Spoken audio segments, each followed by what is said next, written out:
Yes, morning, people. Morning, morning, morning. How y'all doing? So, I've been looking at the what's been happening in the last couple of days. This whole thing about the school bus system, the kind of arrogance that is being displayed by the opposition. Both Mark Golding and even more so Peter Bunting stepping out. Being I don't know, wrong and strong, stepping out against something that just to kind of understand the opposition to it. But then on it started with there seemed to have been like a little crack in the stance with Michael Phillips coming out and stating that the opposition has no objection to a rural school bus system. His issue is the method.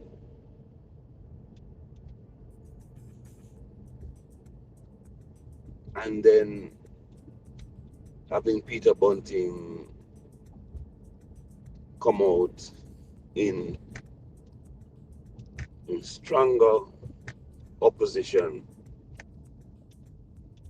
to said to the bosses and making statements that were just so way off and displaying a certain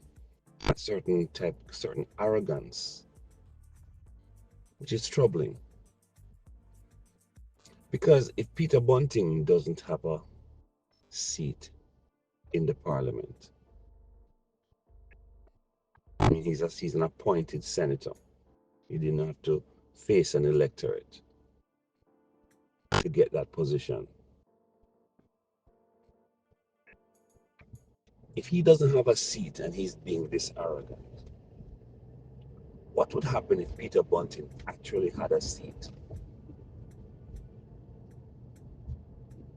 It will be quite. I mean, I am deeply troubled by this behavior because I mean, we could have a despot, a dictator of sorts on our hands.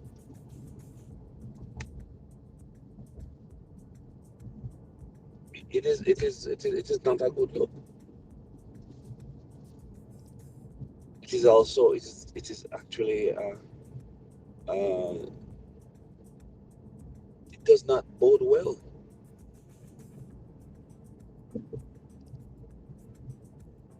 If Peter Bunting were a minister or a prime minister, it would be a situation of whatever he says, that's what goes. Who would he be subject to? This is very dangerous. Let us not forget that it was the former U.S. Ambassador Donald Tapia who indicated in an interview with Cliff Hughes that it was Peter Bunting who dropped a dime on Daryl Vaz and Philip Paulwell. It's the same Peter Bunting who went to Portland to campaign for Damian Crawford and was busy giving out his own shirts. That was not helping Damian at all. And we became aware of this fact because of a voice note that was leaked. with Damian Crawford speaking of these things.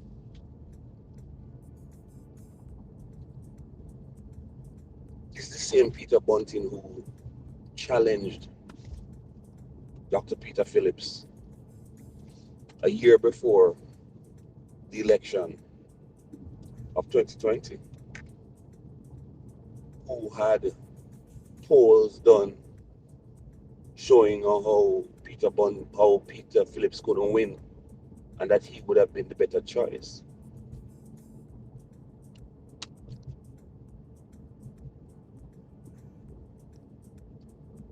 It's the same Peter Bunting who was really just clearing a path for himself to take over the PNP.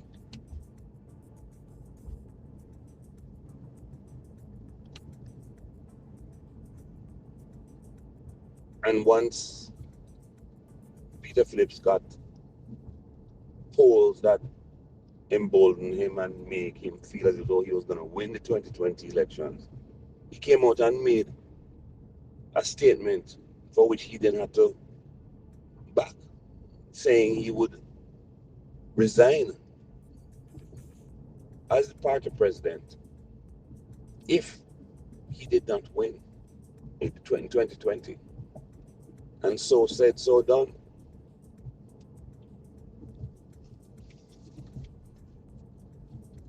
And it would appear that Peter Phillips, in getting back at Peter Bunting, decided to appoint the members to the Senate prior to leaving, knowing that the whole thing of resignation of appointed senators was settled by the courts in the case of Arthur Williams versus the Prime Minister at the time, Andrew Nunes, when he had given these pre-signed letters. And one can understand the logic. We're not saying it was correct, but the logic behind the pre-signed letters is that when you appoint someone as a senator, and that there are only two ways for this person, well, three ways for this person to leave the Senate after you appointed them. The first way is if Parliament is dissolved. The second way is if that person resigns of their own accord. And the third way is if the person should pass away while holding the office. So the pre-signed letter was that if I appoint you as senator and you decide to flip to the other side, which would in effect, block certain legislation that need that 2/3 majority in the Senate for it to pass, the Prime Minister would have the right to basically remove you with the pre-signed letters. But the courts ruled against that. You can't do that. So the question now was, while Peter Bunting was up to his so-called Machiavellian methods and strategies, he lost sight of his own seat, and Rhoda Crawford unseated him.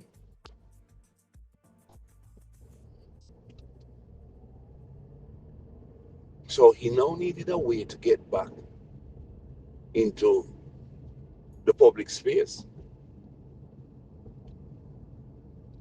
to be able to challenge openly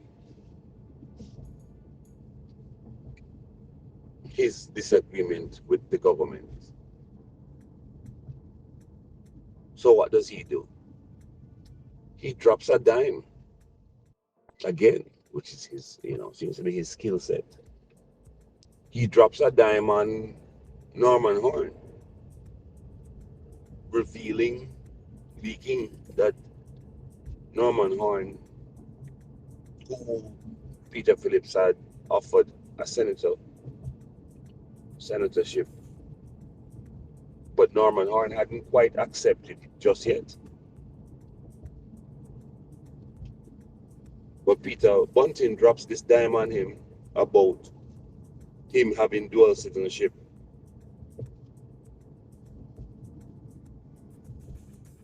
because nobody knew.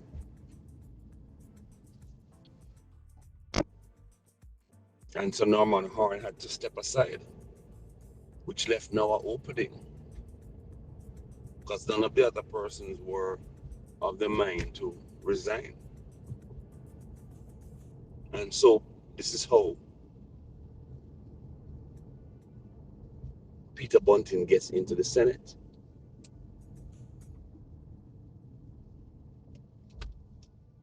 There's also this part of where, and I really need to go back and find the clip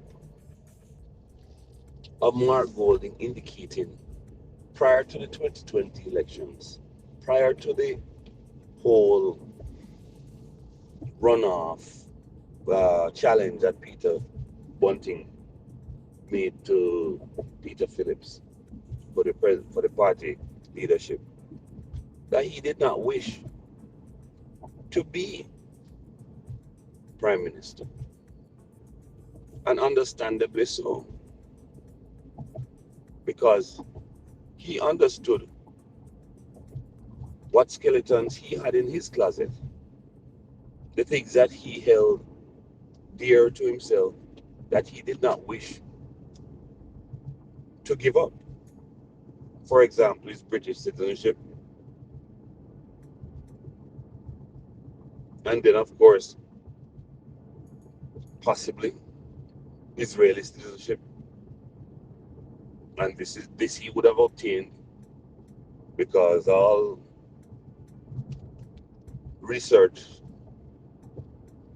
has now proven that his mother was Israeli.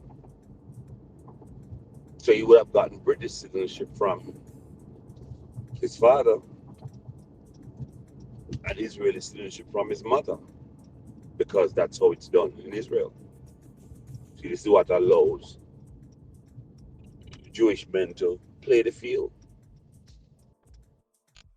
procreate, have offspring all over the place, but none of them can make any claims. This is all coming back from this whole business of Abraham and Hagar and Isaac. Tell you, if you don't know the history of these things, you see some things happening and you think it's just, that's just how it, that's just something that happened.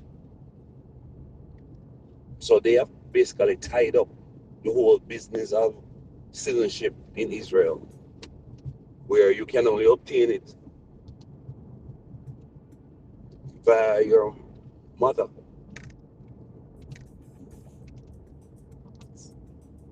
Israeli fathers don't give citizenship. It's Israeli mothers. They must be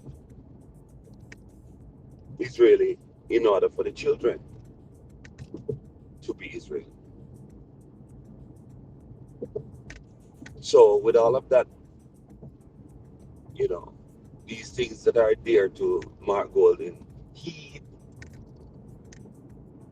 never really seemed to have had sights on this whole business of being party leader. He only got put into the position because, according to the rules,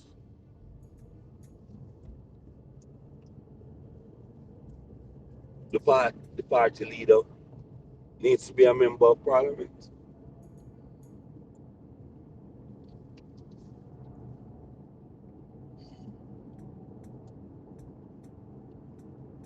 And in effect, Mark Golding was really just a placeholder. Mark you,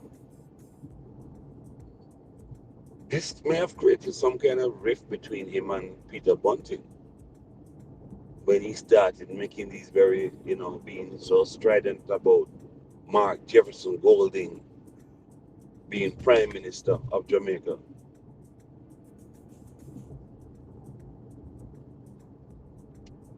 When, if you think about it, that does not necessarily have to be so. Because if Peter Bunting, when an election is called and Peter Bunting were to win a seat,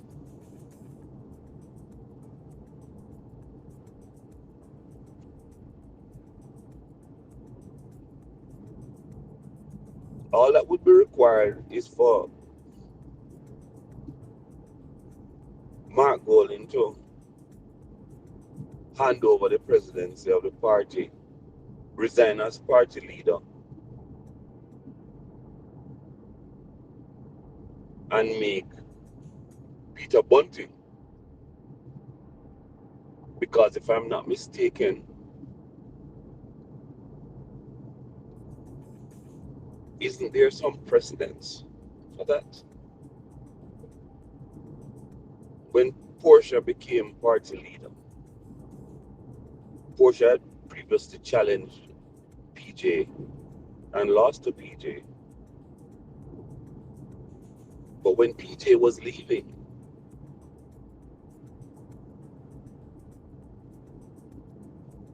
it kind of, if I'm not, I need to go back and check some of this. Did he hand it over? Because if he did, if he handed it to her, and then she went and got her own mandate, so to speak, or was it that there was, before he left, they had they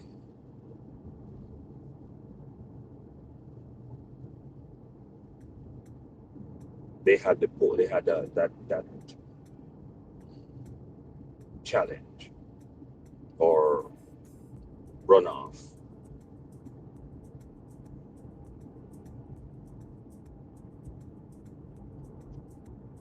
So, as we look at these things, we have to be considering why the arrogance being shown by Peter Bunting.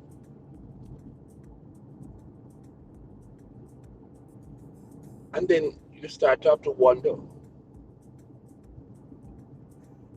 is it that this whole, what if Mark Golding doesn't really want to be Prime Minister? I mean, I don't believe he was really supposed to have been party leader. He never held any position. I think he might have been treasurer, but he never had any, didn't come up through the ranks.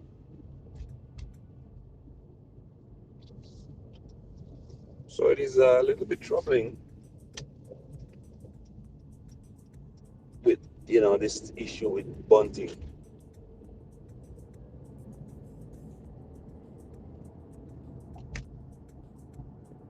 I guess the next couple of days will help us to know more of what is going to go down, because in the latest bit of thing that took place yesterday, when Vaz came out saying, hey, he's going to have a press conference,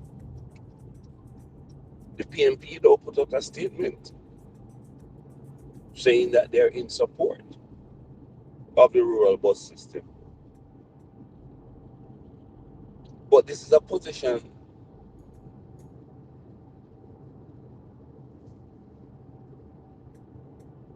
that goes against what Peter Bunting has been saying.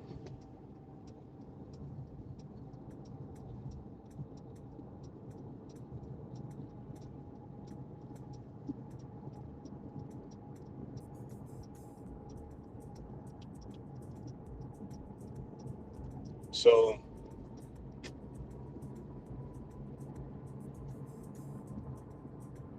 this reminds me of the whole situation of statements Peter Bunting had made about Vibes Cartel, and then for somebody to have this idea to invite Vibes Cartel to the party conference,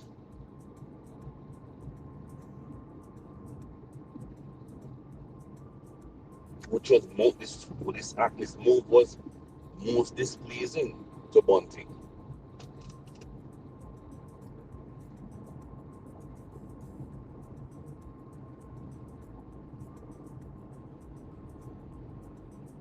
Once again, we are seeing another schism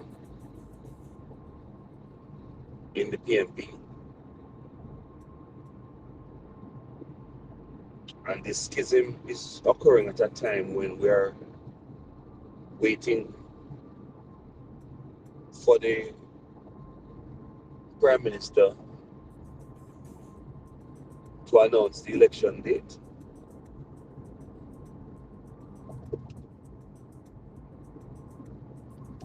Donna Scott Mackley has gone back into her shell.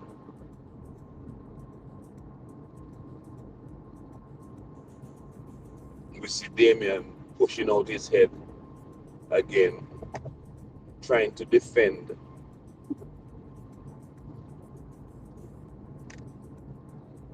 this whole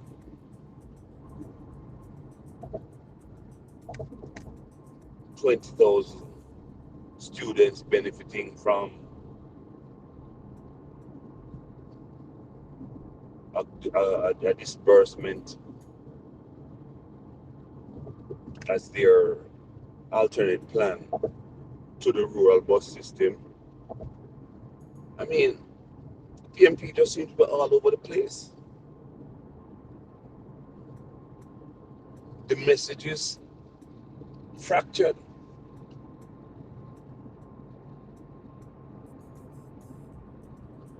And it makes you wonder what exactly is happening inside the PMP.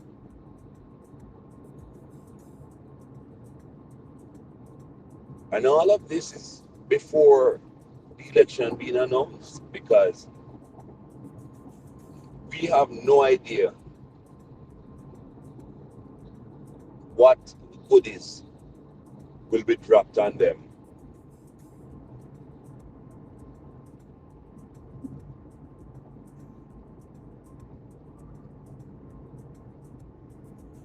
What will they have to, what fires will they have to be putting out?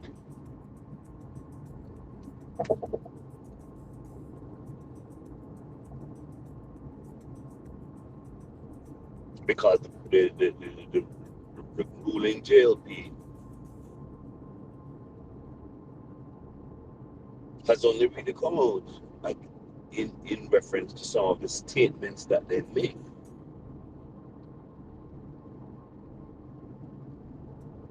But they haven't really come out, you know, they haven't started, they haven't been campaigning, they've been having, you know, events for party workers. But they have not really come out officially saying, all right, we're campaigning now.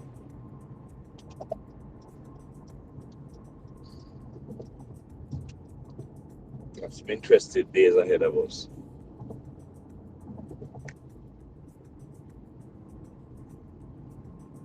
The question begs, what is happening between Peter Bunting, Mark Golding? What's happening with the different message from Mikhail Phillips?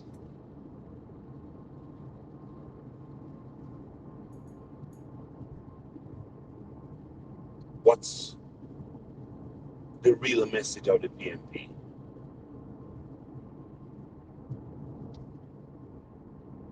Why? Let's start to leave the more and see what we can see. Talk to you soon.